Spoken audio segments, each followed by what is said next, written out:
আমাকে ছেড়ে দিন। আপনি কি করছেন? কেন আপনার কাপড় খুলে ফেলছেন? আমার হাত খুলে দিন। আপনি আমাকে এভাবে কেন বেঁধেছেন? আপনি আমার কাছ থেকে কী চান? আর এই জায়গাটা কোথায়? আমাকে কোথায় নিয়ে এসেছেন? ১৯ বছর বয়সে এক অতি সুন্দরী মেয়ে, যার ২ হাত বিছানায় দড়ি দিয়ে শক্ত করে বাঁধা ছিল। মেয়েটিকে একটি গোলাকার বিছানায় বাঁধা ছিল, যা একটি সিল্কের বিছানার চাদর দিয়ে ঢাকা, এবং ঘরটি অনেক বড় ছিল। ঘরের ভেতরের অংশ রং কালো এবং ধূসর। মেয়েটি তার সামনে আসা ২৬ বছর বয়সী সুদর্শন লম্বা ছেলেটিকে বলল, দয়া করে আমাকে ছেড়ে দিন মিস্টার জাদরান। আর দেখো, আমি তোমাকে খুঁজে পেয়েছি। ছেলেটি তার শার্টের বোতাম খুলতে খুলতে বিছানার কাছে আসে। আপনি কি করছেন? মেহেক ভয়ে জিজ্ঞেস করল। এসো সোনা, এত বোকামি করো না। তুমি খুব ভালো করে জানো আমি কি করতে যাচ্ছি। জাদরান মেহেকের কাছে এসে তার শার্ট খুলে ফেলে। মেহেক জাদরানের শরীর দেখে ভয়ে কাঁপতে শুরু করলো। তার সিক্স প্যাকস, অ্যাবস এবং তার টোন্ড বডি দেখে যে কারোর মন কাঁপতে শুরু করবে। জাদরান মেহেকের পা ধরে তার টান দিয়ে নিজের কাছে এনে পায়ে চুমু খেয়ে বলল, সুইটহার্ট, তোমার শরীরটা কেমন যেন কাঁপছে। আমাকে শার্ট ছাড়া দেখে তোমার কেমন লাগছে একবার ভাবো। আমি যদি আমার সমস্ত পোশাক খুলে ফেলি তাহলে তোমার অবস্থা কেমন হবে? দয়া করে আমার কাছ থেকে দূরে থাকুন। আমি ভেবেছিলাম আপনি একজন ভালো মানুষ।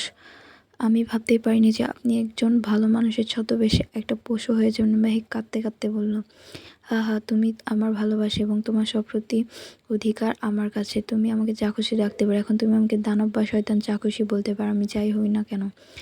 এখন আমি তোমার জীবনে একমাত্র, এবং যত তাড়াতাড়ি তুমি এটা মেনে নেবে তোমার জন্য ততই ভালো হবে। এই বলে জাদরান মেহেকের পায়ে চুমু খেতে থাকে, এগিয়ে গেল।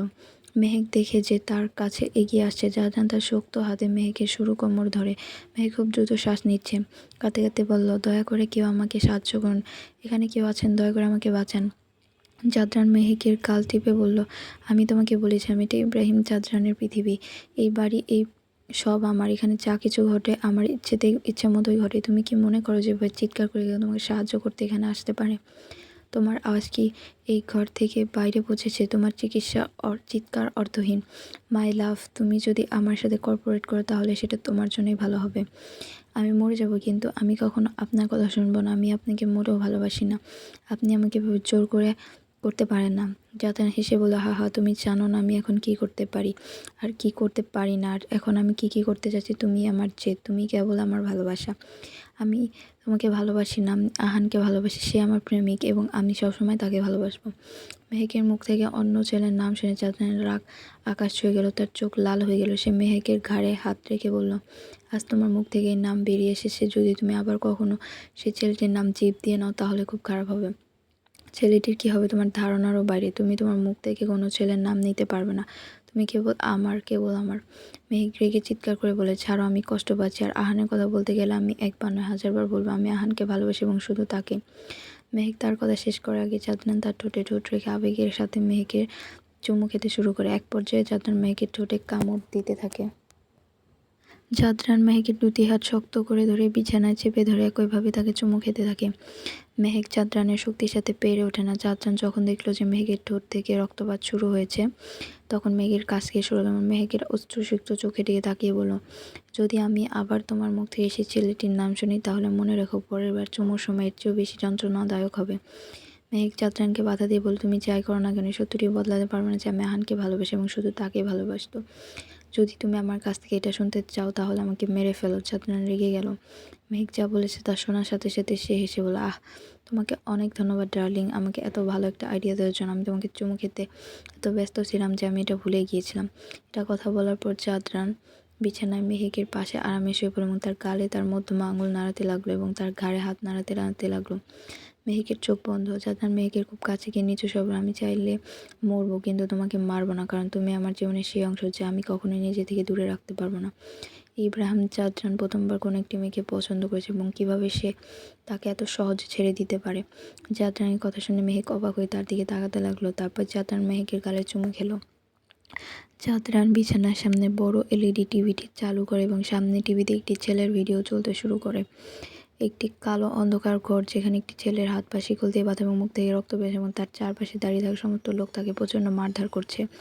মেহেক টিভিতে তাকে দেখার সাথে সাথে সে রেগে গেল। সে তার কণ্ঠে চিৎকার করে বলল, আহান, আহান, আপনি ওর সাথে কী করছেন? ও মারা যাবে, প্লিজ এমনটা করবেন না। জাদরান মেহেকের উভয় গাল টিপে বলল, মাই লাভ, এখন আমি ওকে মেরে ফেলবো। মেহেক কেঁদে বলল, না না, দয়া করে আপনি এরকম কিছু করবেন না। আপনার আমার সাথে যা ইচ্ছা করেন, আমাকে মেরে ফেলেন, কিন্তু আহানকে ছেড়ে দিন। জাদরান একটা শয়তানি হাসি দিয়ে বলল, ঠিক আছে, আমি এখন কিছু করবো না, কিন্তু ওর জন্য তোমার অনেক মূল্য দিতে হবে।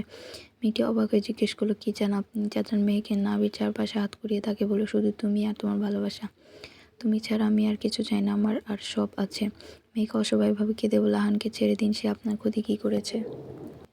আমার সাথে যা ইচ্ছা করেন, যদি আপনি আমাকে মেরে ফেলতে চান তাহলে আমাকে মেরে ফেলুন, কিন্তু আহানকে ছেড়ে দিন। আমি তাকে আমার চোখের সামনে মুহূর্তে দেখতে পাচ্ছি না। আহানকে যদি কিছু হয় আমি মরে যাব। জাদরান হেসে বলল, কী বলছো সুইটার? তুমি আমার সব কিছু, আমি কীভাবে তোমার কিছু হতে দিতে পারি? এই বলে জাদরান মেহেকের গালের খুব কাছে চলে গেল। তার গালে চুমু খেতে খেতে সরাসরি তার আবেগের সাথে চুমু খেতে লাগলো। মেহেক চিৎকার করলো, দয়া করে থামুন, দয়া করেন প্লিজ।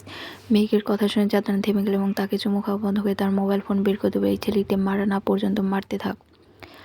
টিভির সামনে দাঁড়িয়ে থাকা সমস্ত গুন্ডারা আহানকে মারতে শুরু করে এবং তারা তাকে পুরোপুরি মারধর করতে থাকে এবং তার মুখ থেকে রক্ত বের হয়ে আসে এবং সে অজ্ঞান হয়ে যায়। তাকে এভাবে মারতে দেখে মেহেক জোরে চিৎকার করে বলেন, না না আহান, আহান থামুন, দয়া করে থামুন, সে মারা যাবে, দয়া করে এটা করবেন না। জাদরান মেহেকের সামনে এসে বলে, যদি তুমি আমার সব কথা মানতে রাজি হও তাহলেই কেবল এই লোকেরাম থামবে, নইলে আজ এই ছেলেটির মৃত্যু নিশ্চিত। মেহেক তার আহানের অবস্থা দেখে কাঁদতে থাকে। তৎক্ষণাৎ জাদরান বলে, জীবন বাঁচানো তোমার হাতে। মেহেক দাঁতে দাঁত কিরমির করে বলে, ওদের থামাও, আমি তোমার সব কিছু মেনে নিতে প্রস্তুত, চলবে।